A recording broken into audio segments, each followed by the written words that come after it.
Wingardium Leviosa. Wingardium Leviosa. Just can't get the hang of it, I'm afraid. Oh!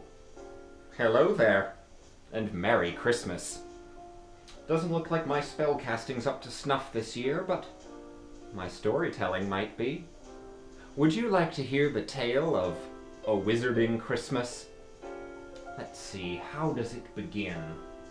Ah, yes. 'Twas the night before Christmas, when all through the castle not a creature was stirring, from Hedwig to house elf. The stockings Leviosa'd hung by the tree's star, the boggart ridiculoused back to its armoire. Those students not home nestled snug in their beds, while visions of corridors danced in one's head. The cat Mrs. Norris purred in old Filch's lap. All mischief was managed on the marauder's map, when from the room of requirement there arose such a clatter that Myrtle moaned from her toilet to see what's the matter. Up to her ceiling she flew with a flush, her curiosity piqued for new gossip to gush.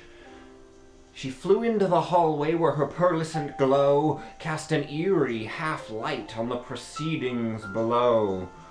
For what to her wondering eyes should appear but a flying Ford Anglia filled with Death Eaters? And a pale, thin driver, such a cold individual, she knew in a moment it must be Tom Riddle. The vanishing cabinet, he icily hissed. Can't handle a car, you bumbling twits! Bellatrix, Lucius, Goyle, McNair, Dolohov, Yaxley, Crabbe, and Roger! To Slytherin, Ravenclaw, Hufflepuff halls! Now dash away till you feel my call! Then from the rectanglia Death Eaters poured, each anxious to avoid letting down their dark lord. Not one, though, to Gryffindor Tower did flee, as Voldy had told 'em, leave Potter to me. Through the fat lady's portrait Myrtle did dash, and saw to her horror green flames in the ash. Before she could move, outstrode from the flue the frightening figure of old you-know-who. He was hairless and scaled from his scalp to his toe, the white of his skin as pale as the snow. Upon his shoulder he carried a great bulging sack, like Mundungus he looked from robbery just back. His phoenix core wand twitched in his grip. A malicious smile danced upon his lip. His crimson eyes flashed from vertical pupils.